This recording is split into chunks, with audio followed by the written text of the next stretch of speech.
adalah harapan kita semua. Cek M-Banking segini-segini aja nih gajinya. Guys, ini gue doang apa kalian juga sih punya pemasukan kayak kita di menengah-menengah aja gitu. Padahal itu kan kayak salah satu faktor buat Indonesia maju gitu. Tapi gimana kalau pemasukan kita nih, atau mungkin gue doang lah ya, yang pemasukannya segini-segini aja. Ini nih, kalau kalian pernah dengar ya guys, ini namanya middle income trap. Nah, tapi daripada kita bahas berdua doang nih, nanti juga nggak ada ujungnya. Aku udah undang salah satu narasumber yang pastinya bisa kita tanya-tanyain. Kenapa sih kita bisa terjebak di middle income ini? Langsung aja ada Pak Devian Kori. Selamat pagi, Pak. Pagi, Mbak Anjin. Nah, Pak, ini aku bingung nih Pak, kita punya pemasukan tapi ujung-ujungnya buat bayar ini itu aja. Terus kita terjebak di penghasilan yang menengah aja. Padahal itu kan bisa menjadi salah satu faktor buat maju atau enggaknya Indonesia nantinya. Pak, kira-kira kenapa sih kita terjebak di situ? Karena nggak mau ada orang yang mau kerjasama sama Mbak Ejin kali. Kenapa Untuk tuh? nambahin supaya nggak stuck. Jadi gimana nih ya, saya harus mencari tambahan berarti ya? Ya, Mbak Ejin harus pandai merayu, pandai mencari teman yang baik supaya bisa menyelesaikan permasalahan apa yang Mbak Ejin hadapi saat ini. Misalnya, kalau kita cuma dapat punya uang segitu-segitu aja 500, bagaimana dapatnya 1000 gitu ya? Iya.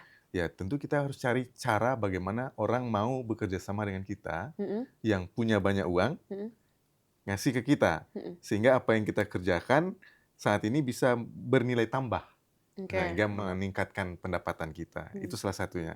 Dalam pengertian negara, ya investasi. Oke. Jadi kalau ada sesuatu yang stuck, berarti ada yang salah terhadap upaya-upaya kita sebagai diri maupun sebagai bangsa dan negara. Berarti artinya investasi itu penting banget Penting sekali. untuk masa depan Karena juga. kita sendiri adalah investasi bagi orang tua kita kan. Iya juga sih, benar juga sih. Jangan sampai nanti kita investasi bodong ya buat orang tua kita Iya, sendiri. masa kita segitu-segitu aja. Jin dari kecil kok segitu-segitu aja nggak berubah-berubah. Iya. Padahal ada growth ya, ada pertumbuhan. Jadi growth itu pertumbuhan, tumbuh. Jadi ibarat kita menanam pohon, tanaman, disiramin, kan tumbuh ya. Nah Iya. itu growth namanya. Jadi pohon yang kecil disiramin ada daun, ada batang, kemudian besar. Itu tumbuh. Oke. Nah kalau Jin sebagai anak seorang orang tuanya bapak dan ibu, segitu-segitu aja kan kecewa ya kan? Jin sendiri kecewa nggak? Malas juga sih, kecewa juga sih. Nah, oleh karena itu kita butuh tumbuh, butuh ada yang rawat, butuh pupuk, butuh macam-macam. Nah, begitu juga negara. Kalau ingin tumbuh, ya perlu kerjasama dengan pihak lain. Caranya kerjasama itu ya macam-macam. Oke. Bisa investasi langsung, bisa juga oleh keroyokan masing-masing kita. Mbak Ejin ngajak teman-temannya, dong bantuin gue dong. Gue nggak punya duit, gue punya duit nih, gue pinjam Ejin. Misalnya begitu. Tapi emang selama ini berarti kita belum melakukan investasi tersebut kah Pak? Atau gimana nih? Sudah. Kalau dari sisi negara kita ya, catatan saya itu sejak 2014 sampai dengan 2023, investasi kita itu sangat tumbuh. Oke. Bahkan berdasarkan tahun 2002 dan 2003, peningkatan investasi kita itu 211,9 triliun. Oke. 2023 kemarin, Kementerian BKPM yang mengurus investasi nih negara-negara atau siapapun di dalam negeri ngumpulin untuk bisa investasi di industri, bangun apa, jumlahnya 1.418,9 triliun. Oke. Tahun 2022 jumlahnya hanya 1.207 triliun. Jadi ada peningkatan 211,9 triliun. Ada, Oke. ada perbaikan sebesar 14,9% peningkatan dari tahun 2003 dibanding 2022. Ada peningkatan. Nah, masalahnya peningkatan ini adalah membuat ketertarikan atau tidak. Kita bisa cek apa effort yang sudah dihasilkan. Pertumbuhan kita stagnan di 5%. Oke, seharusnya Jadi, berarti? datar-datar saja seperti Mbak Ejin. Kok gini-gini ya? Terus Iya. ya begini aja. Berarti ada yang salah tentang apa? Tentang banyak hal. Misalnya, Mbak Ejin setiap pagi kok gini aja? Belum berusaha keras, belum melakukan upaya-upaya lain, strategi lain untuk menambah income. Di tingkat negara, misalnya produktivitas kita masih rendah, SDM kita masih rendah kualitasnya. Nah, itu yang menurunkan tingkat output hasil akhirnya. Sehingga yang dalam bahasa ekonominya PDB. Outputnya menjadi tidak mendukung peningkatan pertumbuhan ekonomi yang lebih tinggi dibanding 5%. Yang diperbaiki ke dalam apa? Ya diri Mbak Ejin sendiri kan. Oke. Nah, itu yang harus kita perbaiki. Di dalam konteks ini, bagaimana caranya mudahlah bekerja sama dengan Mbak Ejin. Dalam konteks negara, pemerintah, bagaimana perizinan investasinya? Masih berbelit-belit atau masih mahal? Ini problemnya. Oke. Kalau dari kita nerawang sendiri nih Pak, sebagai aku yang tidak mengetahui apa-apa mengenai investasi dan PDB dan segala macam itu, kira-kira titik awal supaya aku mengerti ke arah sana dan apa yang harus aku lakuin selain mungkin nambah kerjaan dan segala macam itu apa sih Pak? Dalam bahasa internasional, easy doing business. Mudah nggak berbisnis dengan Ejin? Tergantung bisnis apa. Kalau Mbak Ejin mau berbisnis, tapi mau Mbak Ejin mempersulit diri sendiri.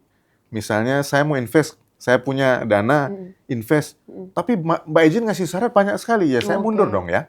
Nah itu perizinan. Belum lagi bilang dulu ke orang tua gue, bilang ini repot kan. Yang sekarang emerging market itu, yang tumbuh seperti Vietnam, RRC, itu belajar ke kita dulu, ke Indonesia. Saya sendiri yang mengantar mereka belajar keliling Indonesia ketika kita menerapkan strategic planning, development yang baik, yang tertata. Itu belajar ke kita. Di Vietnam, kenapa bisa tumbuh? Karena easy doing business lebih baik. Jadi menurut saya, salah itu menarik perizinan ke pusat lagi, ke Jakarta lagi, atau ke pemerintah pusat. Vietnam maju, kenapa? Perizinan investasi itu ada di provinsi. Karena provinsi wakil pemerintah pusat. Jadi ngapain ditarik ke pusat? Jadi banyak dana-dana yang kemudian hanya berputar ke situ-situ saja. Nah, Vietnam tuh berhasil meregulasi perizinan investasinya ke provinsi. Jadi orang nggak susah-susah. Kalau ke Maluku, orang pergi ke Maluku gitu dengan provinsi. Nanti pusat tinggal fasilitasi dan ngawasi. Bener nggak menerapkan? Ya, gitu aja. Nah, bisa nggak kita menerapkan itu? Lah kan sekarang ditarik semua ke pusat, ya jelas birokratis, mejanya banyak, tempatnya jauh, padahal orang Malaysia pengen bisnis dengan Sumatera Barat, dengan Aceh. Masa ke Jakarta dulu baru ke Sumatera Barat? Mahal dia ongkos, Iya, benar-benar. kata orang Jawa. Iya.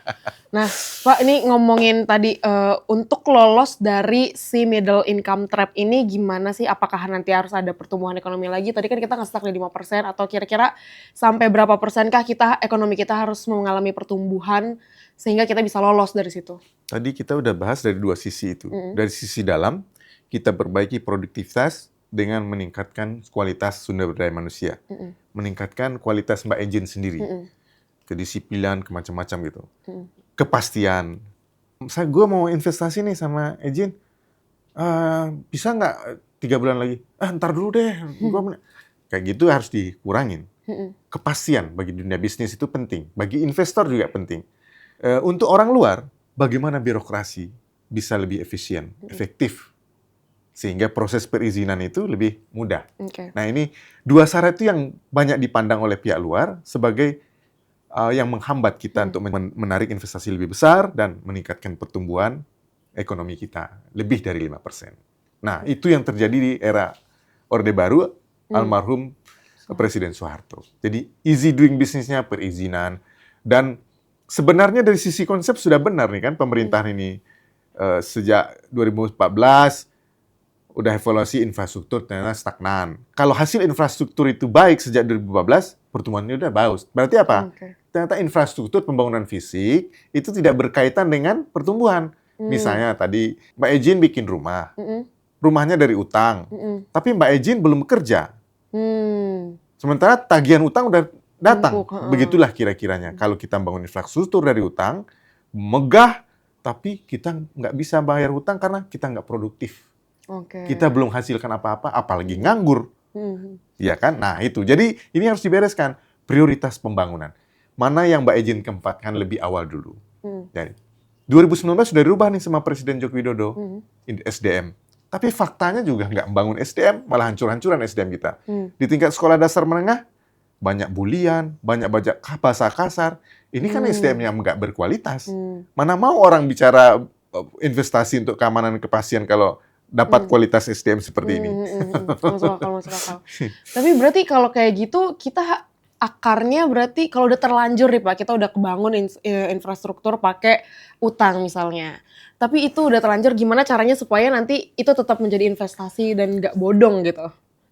Adakah Pak Saya caranya? sendiri juga bingung, Mbak Ejin. Kalau kita udah beli rumah, bangun rumah, kita nggak punya kerjaan, ya kita nggak bisa bayar utang kan?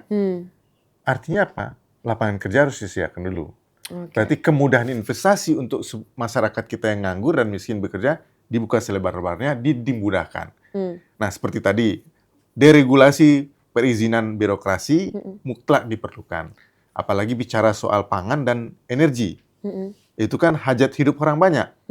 Nggak mungkin kan kalau kemudian tidak membangun pertanian, tidak membangun perkebunan dan perikanan yang sektor pangan, karena hubungannya dengan produktivitas, makan. Kalau nggak makan, gimana mau produktif? Iya, benar. Nah, itu ke arah sana yang harus. Makanya Pak Presiden terpilih kita, Prabowo Subianto, prioritaskan makan bergizi. Untuk apa? Kualitas SDM. Oke. Itu yang penting. Yang kedua adalah soal energi. Kalau nggak ada listrik, nggak ada, bagaimana industri mau bergerak? Nah, oleh karena itu, prioritas energi yang sesuai dengan potensi SDA kita juga. Makanya transisi energi ini adalah peluang, momentum kita. Karena apa? SDA kita berlimpah. Jadi mari kita tarik investasi transisi energi sehat ini sebesar-besarnya. Tapi berikan kemudahan cara bekerja sama dengan pihak investor yang win-win solution dan saling menguntungkan. Supaya mereka mau berinvestasi lebih banyak di Indonesia. Karena apa? Posisi stuck itu juga terjadi di negara maju. Negara maju kan sudah jenuh pertumbuhannya. Amerika, Jepang, Eropa udah stuck. Makanya mereka untuk main bola aja ke sini. Oh, gitu. Kenapa naturalisasi menjadi mudah? Ya karena mereka stuck di sana. Mereka melihat peluang Indonesia. Makanya banyak yang kemudian pengen mengabdi, naturalisasi itu menjadi mudah. Sekarang malah Elkan Bagot dipanggil-panggil, minta-minta masuk kan? Ini contoh. Jadi kita ini punya potensi sebagai super baru-baru di masa depan. Nah, bagaimana soalnya menata ini? Tergantung Gen Z ini. Nah, sebelum bicara Gen Z, teman-teman Gen Z harus tahu Gen Z itu apa sih? Saya sendiri nggak tahu Gen Z itu. Gen X, Gen Y. Jangan-jangan nanti Gen apa lagi keluar kan gitu. Tapi secara umum kita paham. Gen Z adalah generasi muda penerus bangsa ini. Kita bicara soal generasi penerus bangsa. Adalah kelompok-kelompok muda produktif di masa depan. Ini yang akan memegang tongkat estafet kepemimpinan nasional. Pak, kalau ngomongin investasi nih, sejak kapan sih kita harus memulai investasi dan dari manakah? Apakah kita investasi ke diri sendiri dulu atau mungkin kayak dari orang tua ke anak mungkin atau mungkin kayak dari uang yang kita punya kita coba untuk masukin ke mana-mana buat diinvestasiin atau gimana sih Pak? Kalau dalam gambaran rumah tangga, anak SDM itu adalah investasi. Karena apa? Anak itu yang menggantikan peran orang tua, generasi penerusnya. Iya, betul. Sama dengan negara juga begitu. Generasi muda juga. Nah, apa yang harus kita kelola dengan baik? Investasi tidak hanya uang. SDM adalah investasi. Karena uang alat yang akan menggerakkan manusianya. Keluarga itu yang akan menggerakkan bapak ibu dan anaknya. Ke depan anaknya menggantikan estafet orang tuanya. Jadi anaknya yang harus dibangun kualitas individunya. Nah, soal uang bisa banyak sedikit bisa tergantung. Sedikit bisa banyak meningkat tumbuh. Banyak juga bisa cepat hilang, tergantung mengelolanya. Kan banyak juga fakta orang-orang miskin berhasil di sarjana. Motivasi siapa yang didapatkan? Motivasi orang tua. Lele, kata orang Jawa. Aku nggak kepengen sesok ben kowe ki dadi koyo aku. Artinya apa? Ada harapan yang dititipkan kepada pundak anaknya.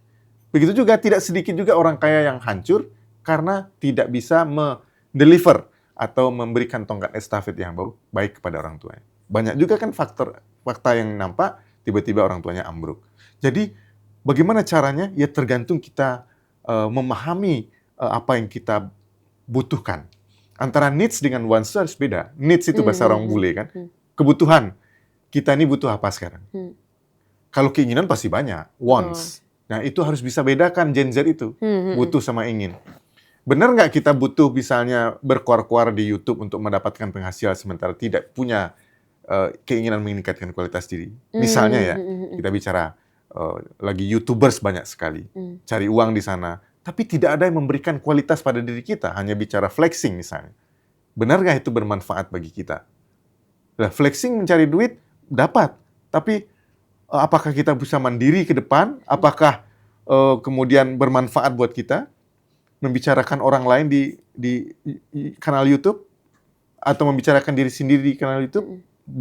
Baikkah cara YouTuber seperti ini? Nah, ini cara kita. Gitu. Ini ibarat kita di rumah ya. Kita pengen dapat dari rumah, membicarakan orang ada yang bayar. Gitu. Kalau saya sih nggak rela dapat uang seperti itu. Menurut saya sih gampang iya. Tapi bukan cara begitulah cari uang gitu. Uang bukan segalanya. Oke. Nah Pak, kita balik lagi ke persenan-persenan untuk pertumbuhan ekonomi ini. Yang aku baca nih, kalau Presiden terpilih kita, Prabowo, serta Gibran wakilnya itu punya target pertumbuhan ekonomi sebesar 10%.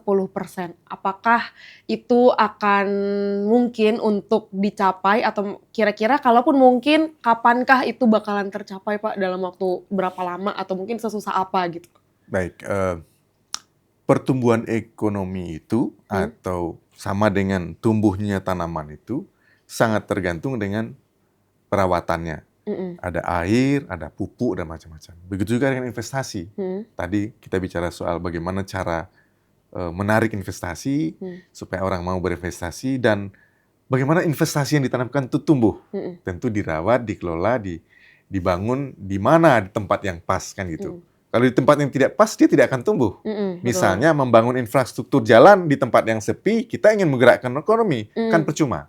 Nah, di situ kita tidak akan bisa tumbuh. Jadi tumbuh ya, bangunlah investasi di daerah yang memang akan tumbuh investasi.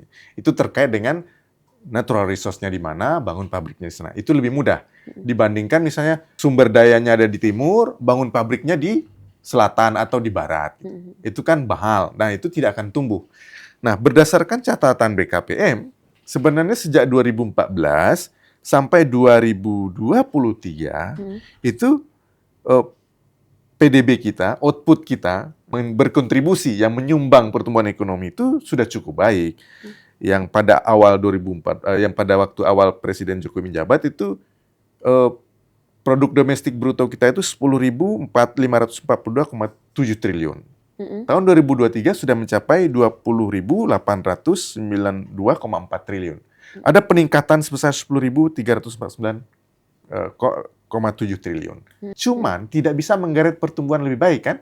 Artinya secara sederhana antara 2022 dan 2023 terdapat delta. Ini kita bicara ICOR lagi kan, pertambahan dana investasi yang masuk kapital terhadap output yang dihasilkan.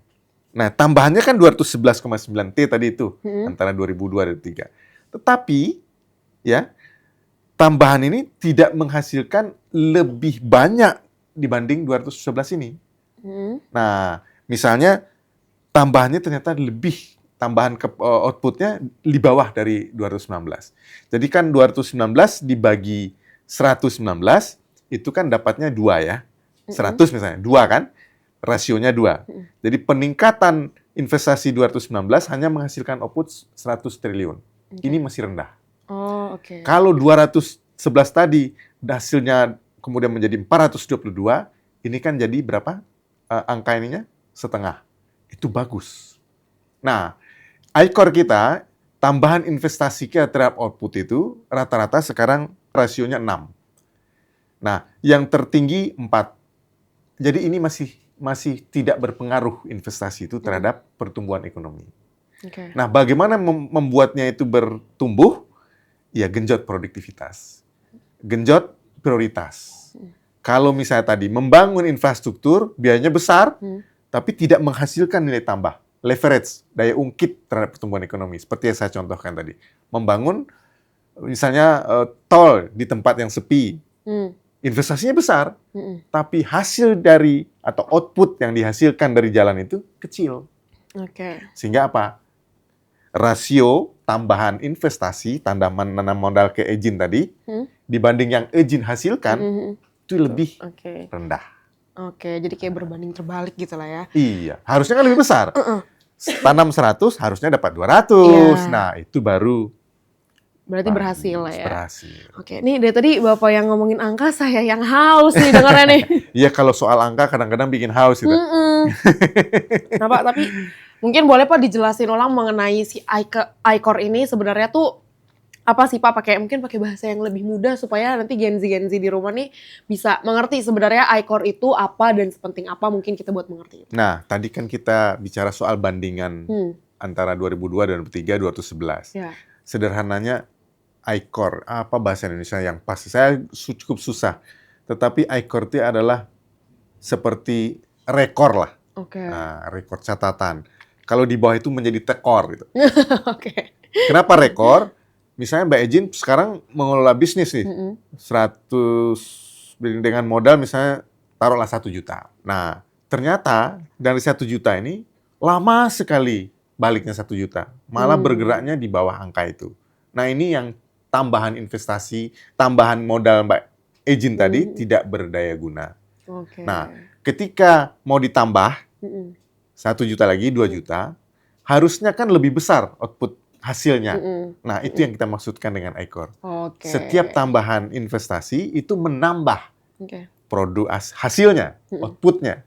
Hasilnya itu adalah apa yang kita upayakan atas apa yang sudah saya kasih ke Mbak Ejin sebagai investor. Apakah hasil di kita di Indonesia outputnya lebih besar? Nyatanya lebih besar. Oke. Tetapi apakah itu untuk di dalam negeri? Nah, itu yang jadi tanda tanya.